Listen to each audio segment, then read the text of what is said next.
Anwar, tolong jelaskan apa yang sedang berlaku. Jangan pusing-pusing. Kalau Kementerian Energi dan Sumber Daya Salah. First salah. Indonesia berbohong, bidas benda ni. Saya cabar Anwar, keluarkan kenyataan balas. Jangan fikir komunisme bodoh. Mula Anwar. nak mengapikan sentimen balak ni. Betul. Benda yang nyata, benda yang betul, benda yang jadi truth, tetapi boleh dipesongkan. Rakyat bukan seperti masa kamu dipecat satu ketika dulu, akan telan bulat-bulat apa yang keluar dari mulut kamu. Saya sungguh tidak suka kepada kenyataan-kenyataan yang alamis macam ni. Yang pertamanya, dia adakah salah kenyataan ni? salah. First salah. First of all, it's wrong. Tapi yang pertamanya, dia mukadimah dia tu pun dah mula nak mengapikan sentimen Sabah terhadap Semenanjung Putrajaya.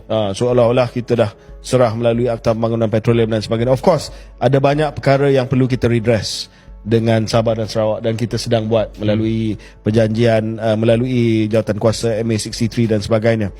Tetapi dia mukadimah dia dah nampak begitu. Lepas tu dia keluarkan kenyataan. Dan perkara ni, Syaril, kita sebenarnya dah bincang dalam episod awal. Kita dah cakap dah bahawa treaty yang telah ditandatangani oleh PMX dengan Jokowi tidak melibatkan, hanya melibatkan laut, wilayah, dan tidak membabitkan kawasan yang dinyatakan sebagai ambalat. Betul. Ambang batas laut. Ambalat ni adalah singkatan ambang batas laut. Ramai yang tak tahu, termasuk saya tak tahu ambang batas laut. Ambalat, yang melebihi 200 batu nautika yang dikatakan sebagai zon ekonomi eksklusif. PM dah cakap, dan ini pun dah diterangkan sekali lagi oleh Timbalan Menteri Luar, sahabat kita Datuk Muhammad Alamin. Dia terpaksa cakap bahawa perjanjian kita dengan Jokowi tidak melibatkan ambalat.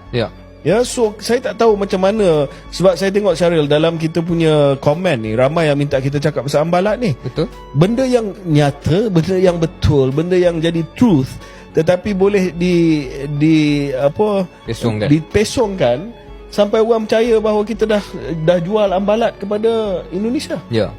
Dan Yang Mahmud Perdana Menteri dah cakap berkali-kali, termasuk dalam parlimen. Dia dah jelaskan benda ni. Jadi saya tak tahu apa tindakan yang boleh diambil terhadap Adun yang mengambil ataupun mengeluarkan kenyataan yang tak tepat lah dalam Dewan kan. Kalau saya baca balik di sini, PM sebut soal Sabah, bukan hanya kerajaan persekutuan akan berunding dengan Indonesia untuk kawasan sepadan, untuk Sabah termasuk Pulau Sebatik, itu akan turut melibatkan wakil kerajaan Sabah.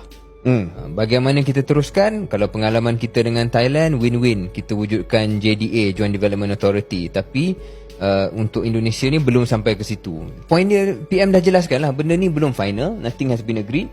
Mungkin yang dia confuse ataupun sengaja mengelirukan, tak tahu dia keliru ataupun mengelirukan, bila keluarkan kenyataan seperti itu, ialah yang dia rujuk adalah perjanjian-perjanjian yang ditandatangani antara PM dan juga Presiden Indonesia Jokowi ataupun kedua-dua negara. Tapi yang kita faham dengan penjelasan-penjelasan selepas itu, ia adalah berbentuk kerangka untuk berbincang, bukan satu penyelesaian yang tuntas yang final. Saya rasa perjanjian tu seperti mana yang kita dah jelaskan, mengandungi beberapa perkara yang secara teliti dah dipersetujui berkenaan dengan sempadan Indonesia dan juga Malaysia. Cuma dia tak melibatkan ambalat. Dan perkara itu dah disebut, dia tak melibatkan ambalat. Isu ambalat dan juga isu yang dipertikaikan ini adalah susulan daripada hak milik Pulau Sipadan dan juga Ligitan di Sabah. Masalah dia, dua-dua Indonesia dan Malaysia pertikaikan hak milik Sipadan dan Ligitan. 2002 dibawa ke Mahkamah Keadilan Antarabangsa ICJ, yang telah memutuskan bahawa kawasan-kawasan tersebut milik Malaysia. Bagaimanapun ICJ tidak mengenal pasti sempadan lautan antara Malaysia dan Indonesia di lautan Sulawesi. Jadi don't identify the border. Itu terserah kepada kita lah untuk bincang. Ini masalah dia sekarang. It's not done yet. Tetapi isu dia sekarang, tak bolehlah cakap bahawa benda tu dah diserahkan, sedangkan di parlimen sendiri disebut bahawa ambalat tidak termasuk dalam treaty dan perjanjian yang ditandatangani oleh PMX dan Jokowi. So you cannot just lie like that. I mean, ini soal national sovereignty. Mana boleh kita tipu macam tu? Tapi saya ada cadangan yang saya buat, Syaril, sewaktu kita bincang perkara ni buat kali pertama. Apa kata masalahnya sebab treaty ni rahsia. Kita tak tahu kandungan treaty ni apa yang PM telah sign dengan Jokowi. Apa kata treaty itu dibawa masuk ke dalam jawatan kuasa pilihan khas hal ehwal antarabangsa, hubungan luar. Ada jawatan kuasa Parliamentary Select Committee untuk Foreign Affairs. Bawa treaty, tunjuk treaty itu kepada ahli-ahli parlimen, ya, supaya kita tidak hanya bergantung kepada kenyataan daripada kerajaan yang sepatutnya cukup, tapi dalam keadaan post-truth ni kenyataan kerajaan pun orang tak percaya. So bawa treaty tu, tunjuk treaty. Macam saya tunjuk perjanjian vaksin kepada PAC, another example sekali lagi lah. Saya tunjuk perjanjian vaksin supaya tidak ada pertikaian sampai PAC kata okay, fair. Ya, bawa treaty tu, tunjuk kepada semua yang ada dalam jawatan kuasa pilihan khas, termasuk daripada Perikatan Nasional, daripada warisan dan sebagainya. This tak termasuk ambalat. Read it, ya. Benda tu masih lagi OSA lah, kita faham. Treaty ni mungkin kita kena simpan rahsia, tak apa, tapi bawa ke dalam jawatan kuasa pilihan khas. Dan panggil sekali Adun Sabah.